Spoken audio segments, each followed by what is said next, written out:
Eu convido agora a doutora Catarina Lira, pesquisadora do Instituto de Pesquisa Jardim Botânico do Rio de Janeiro, que falará sobre o enfoque genético na restauração ecológica de ecossistemas degradados, com ênfase em manguezais. Por gentileza. Eu sou do Jardim Botânico do Rio de Janeiro. Obrigada.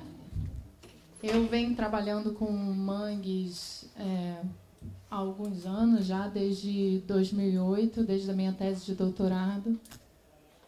E minha formação, eu sou bióloga e tenho formação em genética, em bioquímica, então vou trazer um pouco, um enfoque um pouco diferente, mas os meus trabalhos são todos voltados para conservação, restauração. Então, assim, eu falo um genetiquês, mas também eu tento trazer, né, para o lado da ecologia, enfim.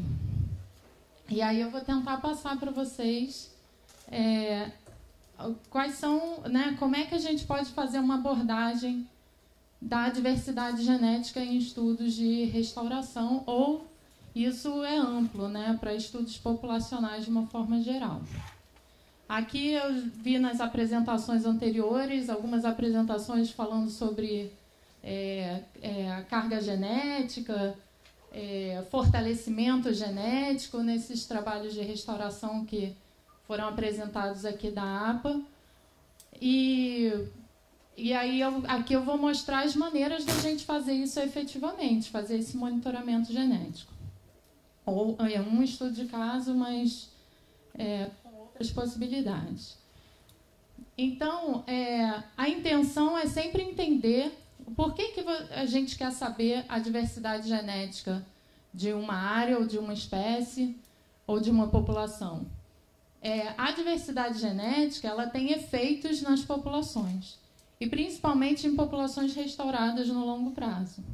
Então, isso tem a ver com a sobrevivência dessa população restaurada. Mas o que é a diversidade genética, efetivamente, né? Então, dentro da biodiversidade, a gente tem diferentes formas de se estudar aquela diversidade de uma área. Diversidade de ecossistema, diversidade de espécies e a diversidade genética.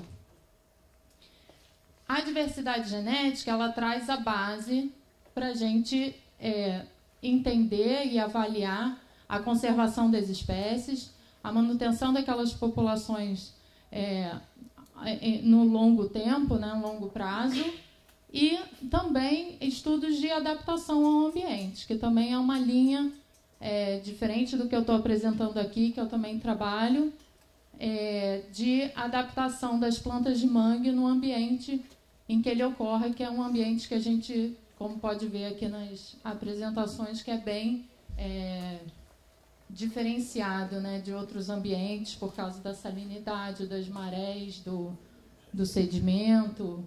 Então,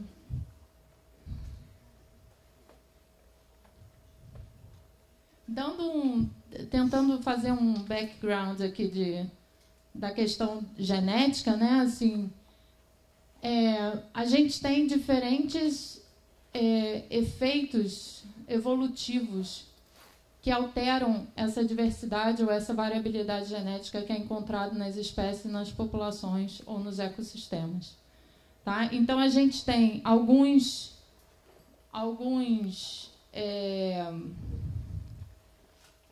você tem algumas... nossa, a palavra me fugiu. Mas você tem algum...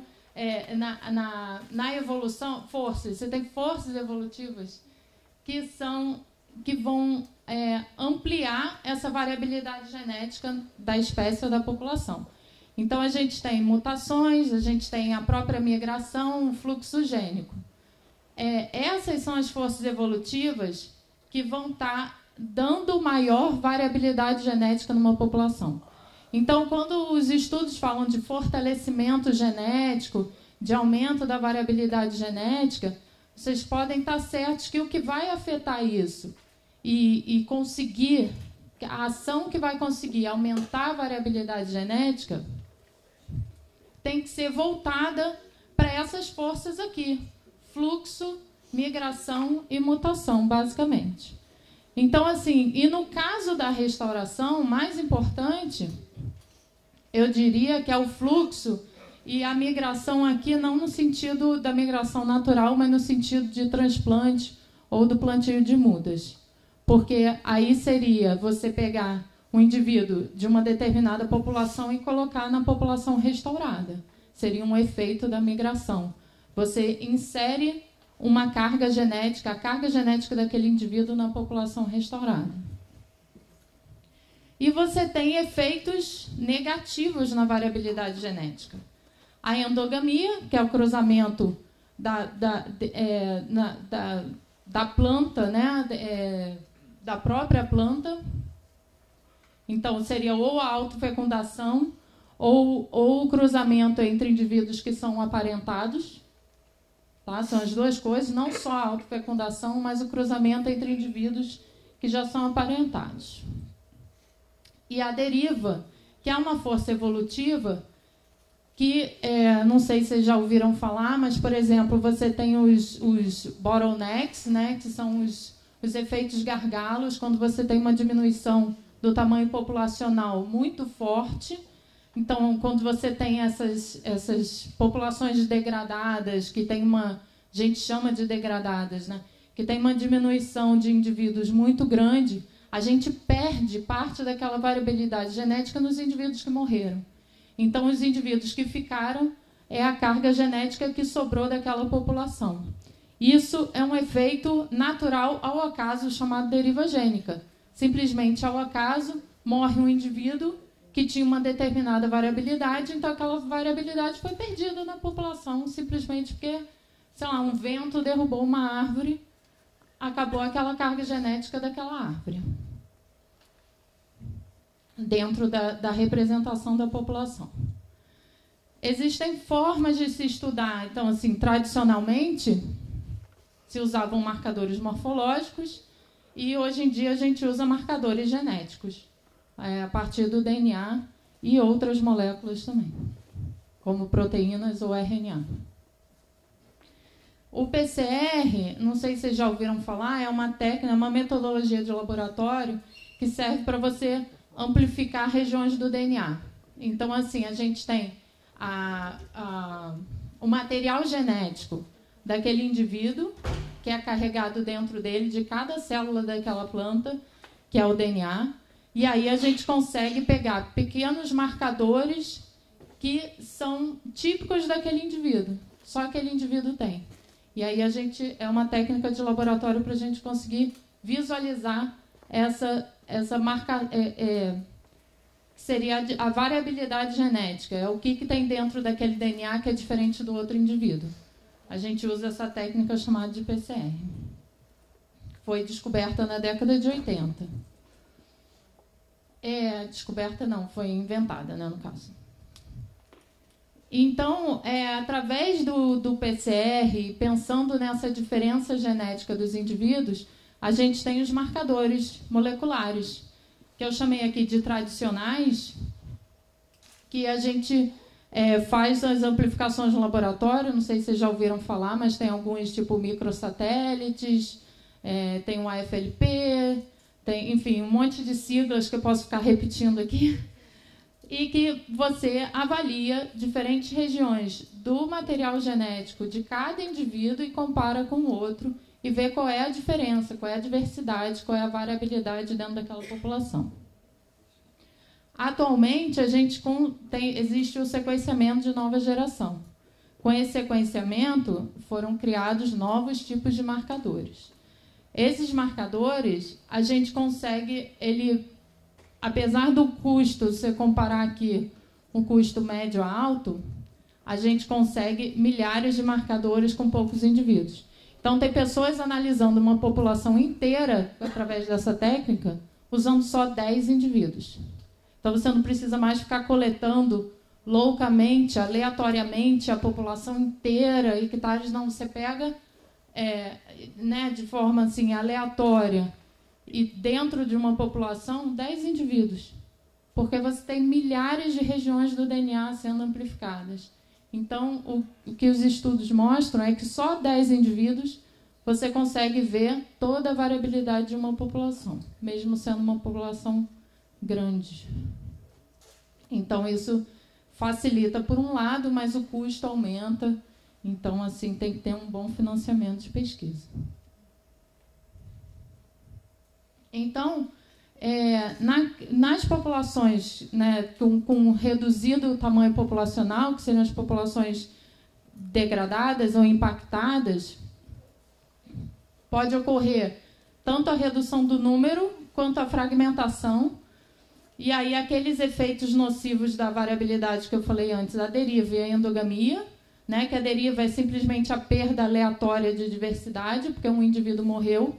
E a endogamia é quando você tem tão poucos indivíduos que eles começam só a cruzar entre eles, eles começam a ficar todos aparentados. Então, ocorre uma redução da diversidade, perda de alelos, que é a redução da diversidade, só um genetiquez, uma forma genetiquez de falar. E aí isso pode levar tanto a um baixo vigor reprodutivo, como comprometer a habilidade de evolução no longo prazo. O que quer dizer isso? Quer dizer que se tiver alterações ambientais naquela população reduzida, ela pode simplesmente não conseguir sobreviver. Quando você tem uma população grande e uma variabilidade grande, uma diversidade grande, você tem indivíduos que podem conseguir sobreviver a certas alterações ambientais. Tá? Pensa num grupo de pessoas como nós aqui. Aí tem pessoas que são mais resistentes a frio, tem pessoas que são mais resistentes a calor. Tem pessoas... Então, assim, essa diversidade nossa é a diversidade genética encontrada numa população de plantas. E aí, se você pega uma população de 50 indivíduos, só sobraram 10, e aqueles 10, aí você tem uma alteração hídrica, você tem uma alteração de salinidade, você tem alteração de temperatura, alteração de maré, pode ser que aqueles 10 não consigam se adaptar ao novo ambiente. A probabilidade de, quando você tem 50 indivíduos, de ter alguns que sobrevivam é muito maior do que quando você tem só 10 indivíduos. Então, essa é que é o comprometimento da perda da variabilidade aqui, que é preocupante nas populações que sofrem impacto. Então, aqui no meu estudo de caso, eu avaliei o nível da...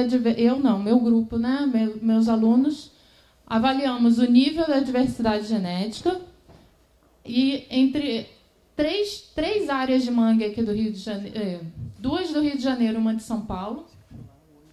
E em uma dessas áreas a gente pegou indivíduos que seriam indivíduos remanescentes dessa área impactada, que eram plantas adultas bem antigas, e os indivíduos usados em transplantes da restauração. Então, aqui do Rio de Janeiro, foi na Baía de Guanabara, né? A população da Apaguapi, na verdade, estava dentro já da ESEC Guanabara, da área que eu coletei. E em Praia de Mauá, que a gente fez uma avaliação de um projeto Mangue Vivo da Onda Azul. Tá? Um projeto iniciado em 2001. Eu fiz um contato com eles desde essa época, quando eles assumiram esse projeto de restauração da área, que já tinha sido iniciado por outras... Tiveram outras iniciativas até que eles assumiram a área em 2001 com financiamento da empresa lá da empresa da estrada ali de Teresópolis, né? Isso. Então, e aí eles dividiram essa área grande que fica em Praia de Mauá em diferentes blocos e começaram a restauração da área 1 em 2001. E eu visitei essa área e realmente era impactante, assim, a visão de um solo totalmente compactado, onde tinham rachas de carros aqui dentro. Eu digo assim, quem degradou, né, mantinha aquele cinturão aqui para disfarçar, fingir que não estava degradado, né? Uma área aqui também que é mais arenoso e tem outras espécies associadas, não é típico manguezal. E aqui era uma área de manguezal. Então, isso aqui foi em 2002, quando eles começaram a construir uns canais e começaram um plantio. E aí, em 2013, essa foto dessa época do satélite não está muito bom no Google Earth, mas essa primeira área aqui do projeto já estava toda restaurada. E de 2013 para hoje, 2016, avançou muito, muito, muito, porque o início, e aqui também teve uma outra iniciativa, com outro financiamento que veio pelo outro lado. Então, realmente, eles estão conseguindo fechar, né, restaurar toda essa área.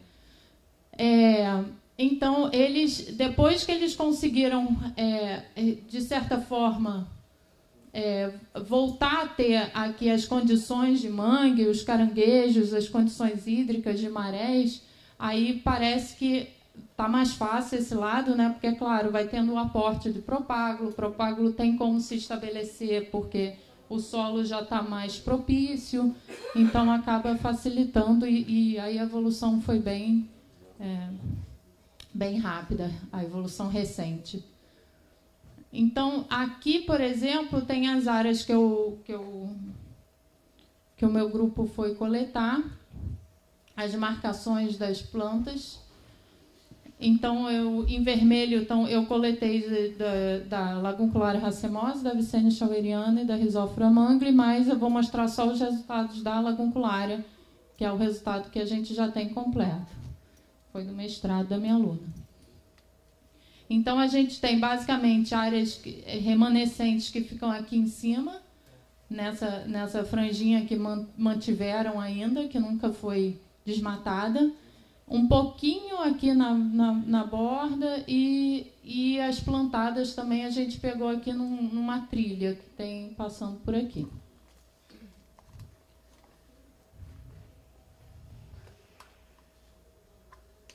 E então eu falei de Guapimirim, falei da área restaurada, e a outra população que a gente usou foi na Baía do Araçá, uma área estudada no projeto em colaboração com a Iara e outros colaboradores dela e do grupo, né, da USP, da Unicamp.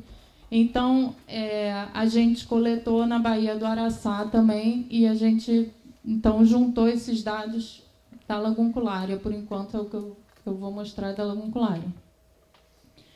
O marcador, dentre aqueles possíveis marcadores, a gente usou o ISSR, que é um marcador simples, de baixo custo, que a gente simplesmente amplifica uma região de DNA e compara o resultado dessa região, da mesma região, nas diferentes indivíduos. Aqui, só para exemplificar o que a gente faz no laboratório, isso aqui é um gel de agarose, tá? É um gel solidificado, né, de agarose, que o DNA percorre através de uma corrente elétrica. O DNA é negativo, a gente põe uma corrente em eletroforese, ele vai do polo negativo para o polo positivo. Então, cada coluna dessa é um indivíduo, é o DNA extraído e amplificado de um indivíduo. E aí você vê variações de polimorfismo. Por exemplo, tem uma banda grande aqui e uma pequena embaixo. Esse aqui tem uma grande e duas embaixo. Esse aqui tem duas, esse aqui tem uma, esse aqui tem uma, esse aqui tem duas, e assim vai. E aí isso representa o que a gente chama de fingerprint, né, que seria a impressão digital de um indivíduo. A gente amplifica vários, né, corre vários desses géis com vários marcadores ISSR diferentes, contabiliza 50, 60, 100 marcadores, e aí tem essa impressão digital de cada indivíduo. Soma, né, várias regiões diferentes do genoma. Então, a gente, no momento, tem 41 regiões analisadas, 27 polimórficas. Então, isso aqui já mostra que tem um alto nível de... O polimorfismo, a diversidade, é baixa na Lagunculária, na região, né, Rio e São Paulo, na Baía de Guanabara e São Paulo, porque O que quer dizer esse polimórfico? O que não é polimórfico quer dizer que é totalmente igual em todos os indivíduos. Então, não tem variação entre os indivíduos. Tá? Aqui são detalhes do modelo que eu usei. Então, aqui é um índice, o famoso índice de diversidade genética, que varia de 0 a 1. 0 sem nenhuma diversidade, 1 totalmente diverso.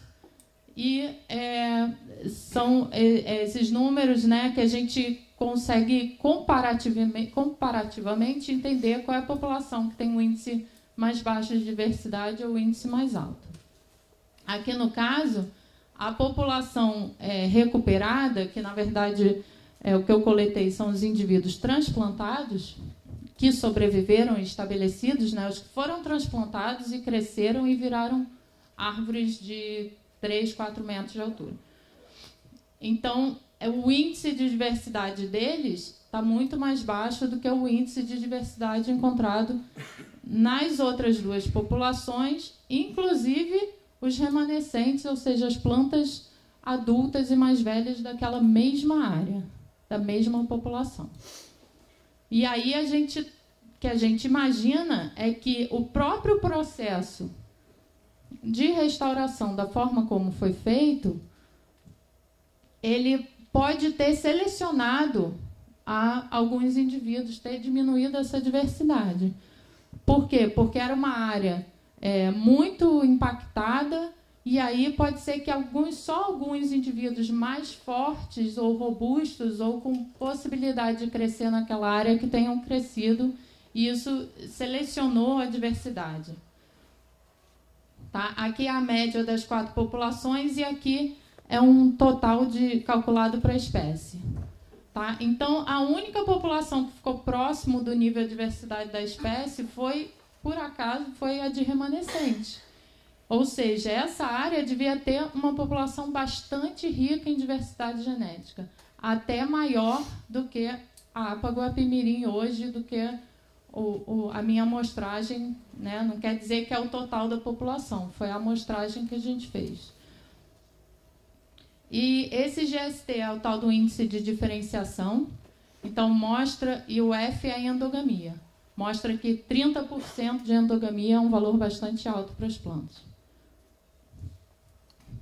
Tá? Então, aqui é uma análise espacial, um PCA,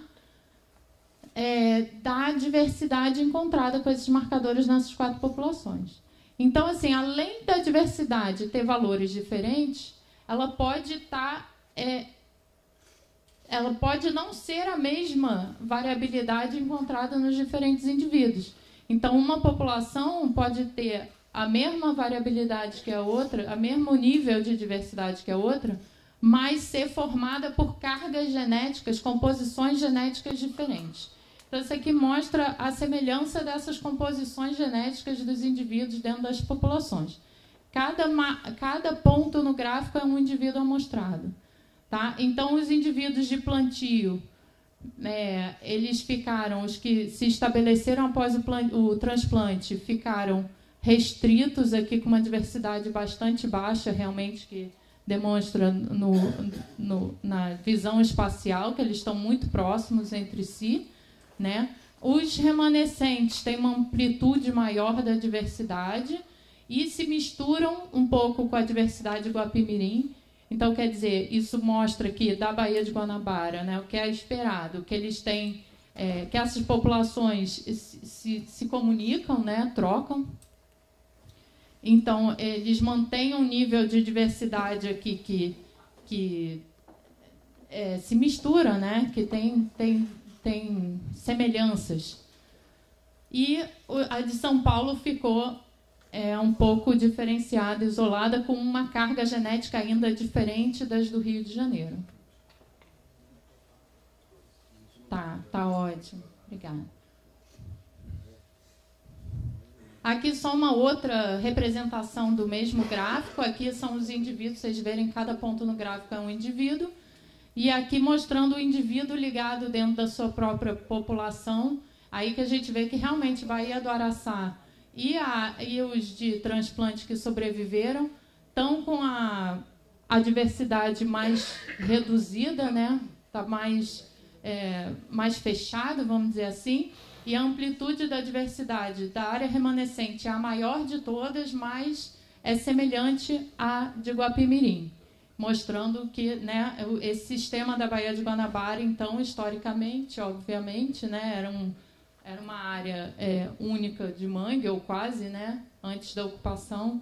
Então, isso aqui reflete essa diversidade histórica da área. E a nova diversidade que foi restaurada não é a mesma da que existe historicamente na área. Então, os trabalhos de restauração têm que tomar muito cuidado com isso. Não é só... Os de Guapi, eu acho que, assim, como é Guapi e pega as plantas de Guapi, eu acho que o efeito não vai ser tão forte quanto dessa área aqui, porque eles usaram as plantas de uma outra região, como se fosse uma terceira população ali, uma segunda população próxima. Eles não pegaram exatamente da mesma área. Então, isso aqui é o transplante, e aí a continuação a gente vai estudar como se fosse a F2. Porque o que acontece? Depois que eles transplantaram, eles começaram a pegar os propágulos da própria área e fazer as mudas e plantar as mudas. Pega o propágulo dali, faz a muda, planta a muda. Então, eles pegaram os filhos dos filhos todos aparentados. O que eu imagino é que pode ter, por causa disso, uma diminuição da carga genética ou da diversidade genética. Mas, ao mesmo tempo, nas outras áreas, está tendo aporte de propágulo. Então, a gente tem uma chance de estar vindo, principalmente, de Guapi, que tem uma carga genética muito parecida historicamente da região, e a gente está conseguindo recompor a carga genética que era originária daquela região, em vez de estar alterando aquela diversidade genética. Tá? Aqui é só para demonstrar os índices, né? Realmente, quando tem uma redução, um índice menor, é porque está mais restrita a diversidade. Bem, então é isso. Aqui eu já comentei tudo.